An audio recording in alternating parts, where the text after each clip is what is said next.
Axel Etienne, 22 ans, nouvelle pépite du BMX français. Florian Grimbaud, 20 ans, grand espoir de la piste. Ils incarnent la génération Paris 2024. Après une année gâchée par le coronavirus, peut-on parler d'une génération sacrifiée? On nous fixe un objectif. Un mois avant, il s'annule. Dans notre préparation, c'est complètement fou quoi, de se préparer dans le vide. C'est ça que ça enlève tout ce qui fait qu'on aime ce sport, parce que c'est la compétition qui fait aussi qu'on aime ce sport. Et voilà, donc il faut s'adapter. 2020, une année à effacer, sans courir, ou presque. Mesdames, Messieurs, Axel Etienne! Octobre dernier, un moment devenu rare. Axel Etienne survole le championnat de France, sa 3e course de la saison seulement, sur les 13 initialement prévues. Ce petit document que j'ai entre les mains, c'est mon calendrier de ma saison 2020.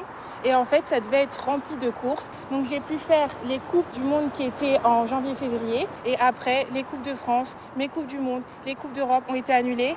Magnol première, Magnol deuxième, saut de la petite double, Magnol de la 3e, on se fait 2 passages. Et après, on mettra un petit peu plus de vitesse avec les 2 sauts de la double. Ça marche ? Depuis près d'un an, ces jeunes athlètes passent leur journée ici, au Centre national de Saint-Quentin-en-Yvelines. Des mois à s'entraîner, sans objectif immédiat. Mais en fait, ça m'a cramé. Et après, à 4, là, j'étais fatiguée au niveau des jambes. Le mois dernier, nouvelle déception. Florian Grimbaud prépare les championnats de France, eux aussi annulés. Peut-être un mal pour un bien. Je pense que quand on est sportif, on n'a pas souvent le temps de prendre le temps pour le coup. Et pour moi, ça a été plutôt bénéfique au final, ce confinement. C'est plus important d'avoir perdu, entre guillemets, une année que de devoir construire sur des fondations qui sont pas solides. J'ai pu vraiment progresser sur mes points faibles et vraiment travailler tout ce que j'avais pas le temps de travailler dû aux compétitions. Et du coup, je pense que j'ai vraiment progressé et c'est pas du tout une année de perdu. Axel est en première année de kiné. Pendant ces longs mois, elle a eu aussi plus de temps pour suivre ses cours à distance. Florian, lui, a pu intégrer une grande école de commerce.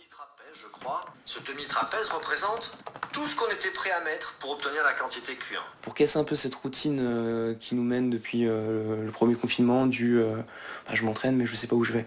Là, ça m'apporte une chose un peu plus concrète, de me dire, là, à la fin de ce cursus, j'aurai un diplôme. Mais comment continuer à progresser sportivement sans course de haut niveau ? Et comment gagner sa place sans pouvoir briller en compétition ? Ouais, parce que tu vois, finalement, tu vas pas plus vite en fait, c'est juste que tu améliores ton réaction.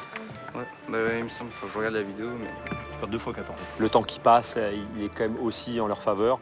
C'est aussi des moments où ils travaillent à l'entraînement, où ils progressent. Et c'est vrai que le temps qui passe fait aussi qu'à un moment, ils vont se rapprocher tout doucement des tout meilleurs mondiaux. Donc il n'y a pas de remise en question de la progression des athlètes. Et si, paradoxalement, cette année confinée leur avait fait gagner du temps ? Pour moi, au fond, ça reste quand même Paris 2024 l'objectif phare. Mais on garde quand même dans un coin de la tête à Tokyo. Ah, ça c'est le rêve. Si je suis qualifiée à Tokyo et que j'ai une médaille, c'est vraiment le rêve. Mais pour l'instant, on n'y est pas encore, donc il faut encore s'entraîner. Programmée pour 2024, cette génération pourrait se révéler bien plus tôt que prévu.